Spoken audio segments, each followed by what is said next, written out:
زندگی کا مقصد اللہ رب العزت کی بندگی،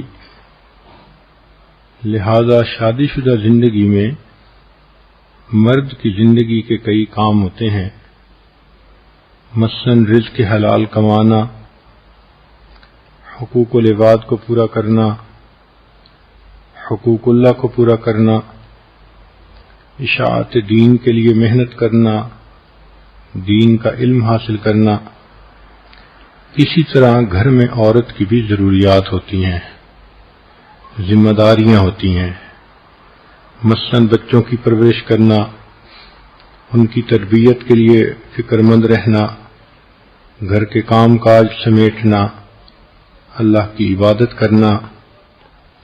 تو مرد کی اپنی ذمہ داریاں ہیں، عورت کی اپنی ذمہ داریاں ہیں۔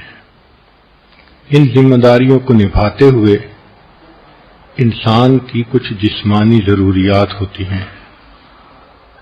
اللہ رب العزت نے ان ضرورتوں کا ایک سائیکل بنا دیا ہے۔ چنانچہ آپ دیکھیں گی کہ ہر انسان کو 8 گھنٹے کے بعد بھوک محسوس ہوتی ہے۔ کہتے ہیں کہ دنیا میں سب سے صحیح ٹائم دینے والی گھڑی پیٹ کی گھڑی ہوتی ہے۔ تو ایک انسان کھانا کھائے 6 گھنٹے 8 گھنٹے کے بعد پھر اس کو دوبارہ بھوک محسوس ہوتی ہے، اور یہ ری فیولنگ اس کو کرنی پڑتی ہے۔ تو بھوک پیاس کا ایک سائیکل ہے جو تقریباً 8 گھنٹے کا ہے۔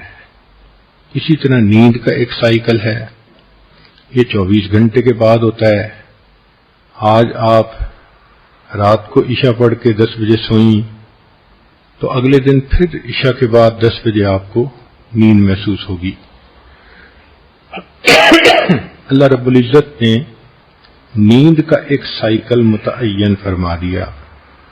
اسی طرح شادی شدہ زندگی میں انسان کی جسمانی ضرورت کا بھی جنسی ضرورت کا بھی ایک سائیکل ہوتا ہے۔ نو بیاہتا جوڑے آپس میں زیادہ جلدی ملتے ہیں، بڑھاپا آ جاتا ہے تو زیادہ وقفہ ہو جاتا ہے، لیکن شریعت کے تعلیمات کو دیکھیں تو یوں محسوس ہوتا ہے کہ 1 ہفتے کا وقفہ ایک مناسب وقفہ خیال کیا گیا ہے جس پر زندگی کا لمبا عرصہ انسان عمل کر سکتا ہے۔ اس لیے حدیث مبارکہ میں ہے، جمعہ کا دن چونکہ شریعت کے مطابق ویکینڈ کا دن ہوتا ہے، چھٹی کا دن ہوتا ہے، تو فرمایا نبی علیہ السلام نے، من غسل واغتسل یوم الجمعہ، جو خاوند جمعہ کے دن خود بھی نہائے اور بیوی کو بھی نہلائے۔ تو اشارہ ہے کہ میاں بیوی آپس میں ملیں۔ ایک دوسری جگہ پر ہے کہ جو نہائے اور بیوی کی خوشبو لگائے۔ تو اس سے بھی اشارہ ملتا ہے کہ اس دن کا نہانا شریعت کی نظر میں صرف میل کچیل دور کرنا ہی نہیں بلکہ دل کے خیالات کو بھی پاکیزہ کرنا مقصود ہے۔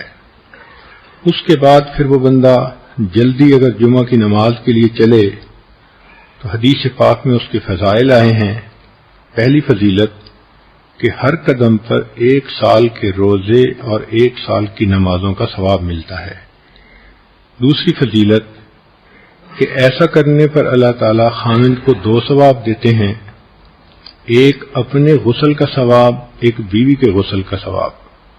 اور غسل کا ثواب دوسری حدیث میں ہے کہ انسان جب جنابت کا غسل کرتا ہے تو جتنے پانی کے قطرے جسم سے گرتے ہیں ہر ایک کے بدلے اللہ گناہوں کو معاف فرما دیتے ہیں۔ اور تیسرا انعام اللہ اس دن یہ دیتے ہیں کہ ایک جمعہ سے لے کے دوسرے جمعہ تک کے جتنے گناہ ہوتے ہیں اللہ تعالیٰ معاف فرما دیتے ہیں۔ یہ کتنا خوبصورت دین ہے کہ جس نے انسان کے کھانے پینے سونے اور جنسی ضروریات تک کا خیال رکھا اور میاں بیوی کو ترغیب دی کہ دیکھو عبادت کی نیت سے ملو گے، ضرورت بھی پوری ہوگی اور تمہیں اللہ کے ہاں اجر ملے گا۔ اس کو کہتے ہیں ہم خرما و ہم ثواب، کھجور بھی کھاؤ اور ثواب بھی پاؤ۔ تو یہ انسان کی جو جنسی ضرورت ہے اس کا بھی ایک سائیکل ہے. جب ایک دفعہ یہ پوری ہو جاتی ہے تو پھر درمیان میں کچھ وقت ہوتا ہے جس میں خاوند اپنے کاموں میں مصروف ہو جاتا ہے، بیوی اپنے کاموں میں مصروف ہو جاتی ہے. جیسے سمندر کے کنارے رہنے والے لوگ جانتے ہیں کہ ایک منتھلی سائیکل ہوتا ہے ہائی ٹائیڈ اور لو ٹائیڈ کا. 13, 14, 15 جب چاند کی تاریخ ہوتی ہے تو لہریں 10-10 فٹ اوپر اچھل اچھل کر آتی ہیں، اور جب پہلی تاریخ ہوتی ہے تو بالکل کام اینڈ کوائٹ ہوتا ہے. یہی انسان کی جنسی ضرورت کا معاملہ کہ عام طور پر جب انسان کی ضرورت پوری ہوتی ہے تو پھر لو ٹائیڈ کا وقت رہتا ہے، مگر کچھ وقفہ گزرنے کے بعد دوبارہ یہ ہائی ٹائیڈ ہو جاتی ہے.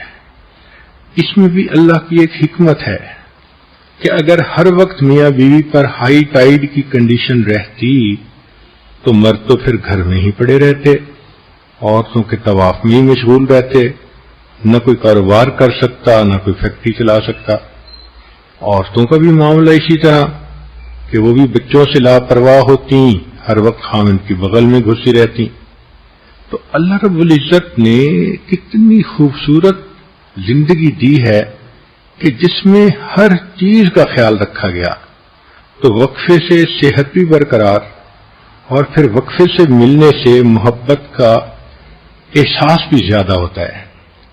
اس کے علاوہ بھی انسان کو ضرورت پیش آ سکتی ہے. انسان ہے، صرف ایک ہفتے ہی کا تو مسئلہ نہیں لکھا شریعت نے، اجازت تو ہر وقت دی ہے. چنانچہ شریعت نے کہا کہ مرد اگر باہر پھر رہا ہو اور اس کی نظر کسی غیر محرم پر پھرے اور اس کے دل میں اس کا خیال آ جائے تو نبی اسلام نے فرمایا کہ اس کو چاہیے کہ گھر آئے اور اپنی بیوی سے مل لے.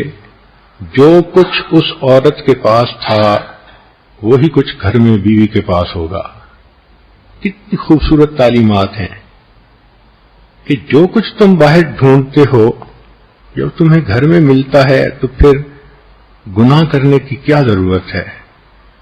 اسی طرح نبی علیہ الصلوۃ والسلام کی سنت مبارکہ ہے، جب آپ سفر پہ تشریف لے جانے لگتے تھے تو اپنے اہل خانہ سے ملاپ کرتے تھے.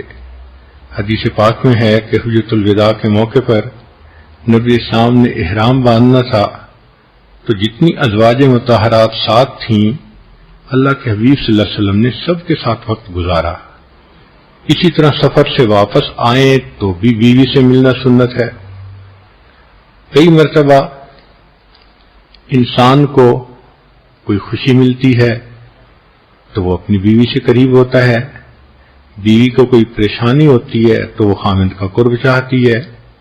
تو انسانی طبائع ہیں. شریعت نے سمجھا دیا کہ دیکھو ایک عام سائیکل کی جو مقدار ہے وہ 1 ہفتہ ہے. اب اپنی زندگی کی ضرورتوں کو دیکھتے ہوئے اس سے کم عرصے میں بھی